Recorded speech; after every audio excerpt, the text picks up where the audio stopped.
उससे दीजिए क्या हुआ जब आप जेल में थे, क्या हुआ जब आप जेल में थे, क्या हुआ जब आप जेल में थे। और अमेठी में स्मृति ईरानी जी की हार का अंतर 1,67,000 वोटों का रहा है। और ये हार भी उन्हें किसी बहुत बड़े नेता के हाथों नहीं मिली है।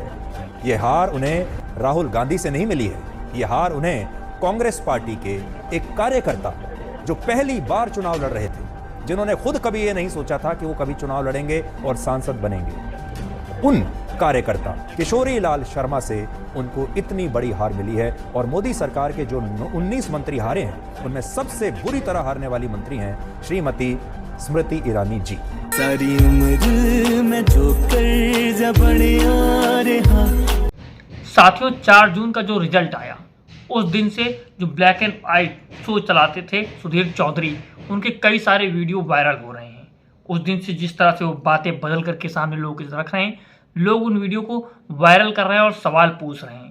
तो ये मुद्दा क्या है? ये मुद्दा है साथियों जुड़ा है स्मृति ईरानी से, जो बात बात पर भड़क जाती हैं। आपने लल्लन टॉप के चैनल पर वीडियो देखा था कि कैसे जब टमाटर की कीमत बढ़ी हुई तो एक किसान फूट फूट करके रो रहा था। उसको राहुल गांधी ने अपने पास बुलाया भी था। उसी मुद्दे को लेकर के जब स्मृति ईरानी से सुधीर चौधरी सवाल पूछते हैं कि आप महंगाई पर क्या कहेंगी, टमाटर के बढ़ते रेटों पर क्या कहेंगी, तो स्मृति ईरानी एकदम गुस्सा हो जाती हैं और कहती हैं कि आप ये बताइए, जेल गए थे तो क्या मुद्दा था, किस तरीके की बात थी।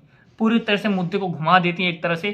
कि लोग वीडियो ने वो वायरल हुई थी और लोग सुधीर चौधरी को कह रहे थे आप पत्रकारिता कर रहे हैं तो इसी तरह के आपको जवाब मिलेंगे जब आप गुलामी करने लगेंगे। टमाटर 250-300 रुपए हुआ, तो आपके घर में भी बात होती थी टमाटर के बारे में कि थोड़े दिन कम कर दिया जाए? आप शायद ट्रिविलाइज करना चाहें और इसको थोड़ा नहीं, मैं ट्रिविलाइज नहीं कर रहा, बट ये ट्रिविलाइजेशन इसी को व्हाट अबाउटरी कहते हैं कि मैं आपसे पूछूं, फिर आप कहेंगे कि अच्छा पहले ऐसा होता नहीं है। मैं भी पूछ सकती हूँ, दीजिए क्या हुआ जब आप जेल में थे, क्या हुआ जब आप जेल में थे, क्या हुआ जब आप जेल में थे। लेकिन समय सबका बदलता है साथियों, अब समय बदला है तो सुधीर चौधरी ने भी अपनी उस बेइज्जती का बदला ले लिया है। वो ये जो वीडियो वायरल हो रही है, ये वीडियो देखिए, फिर इस पर हम बात करते हैं। मोदी सरकार के 19 मंत्री चुनाव हार गए। देखिए, 19 मंत्रियों का चुनाव हार जाना छोटी मोटी बात नहीं है। और उनकी लिस्ट देखिए, और इन 19 मंत्रियों में सबसे बड़ी हार जिस मंत्री की हुई है वो है श्रीमती स्मृति ईरानी जी। सबसे बड़ी हार उन्हीं की हुई है जो महिला एवं बाल विकास मंत्री थी, जिन्होंने अमेठी में चुनाव लड़ा था। और अमेठी में स्मृति ईरानी जी की हार का अंतर 1,67,000 वोटों का रहा है। और यह हार भी उन्हें किसी बहुत बड़े नेता के हाथों नहीं मिली है। यह हार उन्हें राहुल गांधी से नहीं मिली है। यह हार उन्हें कांग्रेस पार्टी के एक कार्यकर्ता जो पहली बार चुनाव लड़ रहे थे, जिन्होंने खुद कभी यह नहीं सोचा था कि वो कभी चुनाव लड़ेंगे और सांसद बनेंगे, उन कार्यकर्ता किशोरी लाल शर्मा से उनको इतनी बड़ी हार मिली है। और मोदी सरकार के जो 19 मंत्री हारे हैं, उनमें सबसे बुरी तरह हारने वाली मंत्री हैं श्रीमती स्मृति ईरानी जी। सारी उम्र में जो कर्जा बड़े आ रहा। साथियों, ये अब वाली वीडियो जो वायरल हुई आपने देखा कि कैसे सुधीर चौधरी बता रहे हैं कि स्मृति ईरानी जो केंद्रीय 18 मंत्री हारे हैं, उनमें सबसे बुरी तरीके से वही हारी हैं, सबसे ज्यादा वोटों के अंतरों से वही हारी हैं। और दूसरी बात, वो मजा लेते हुए ये भी कह रहे हैं कि वो कहीं राहुल गांधी से नहीं हारी हैं, वो प्रियंका गांधी से नहीं हारी हैं, कांग्रेस किसी बहुत बड़े नेता से नहीं हारी हैं, एक सामान्य कार्यकर्ता से हार गई।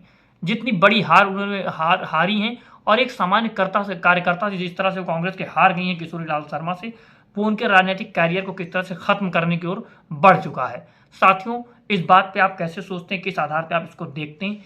क्या अब ये गोदी पत्रकार पलटने की दिशा में आ गए हैं? क्योंकि अब सत्ता तो पूरी तरह से बैठी नहीं है, वो बहुमत की सत्ता रही नहीं है, वो भी कभी भी पलट सकती है।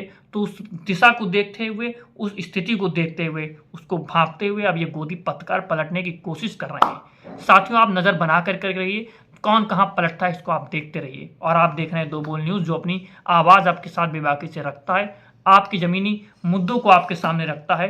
जय हिंद, जय भारत। अगर आप भी मोबाइल में मौजूद वीडियो को YouTube पर 10 से 12 घंटे तक लाइव करना चाहते हैं, तो आ गया है भारत में बना पहला go live India mobile application. इसके द्वारा आप किसी भी वीडियो को YouTube और Facebook पर आसानी के साथ लाइव कर सकते हैं और लिंक के जरिए YouTube की वीडियो Facebook पर और Facebook की वीडियो को YouTube पर लाइव करके कंटेंट वायरल कर सकते हैं। नीचे दिए गए लिंक पर क्लिक करें और प्ले स्टोर से ये ऐप डाउनलोड करें।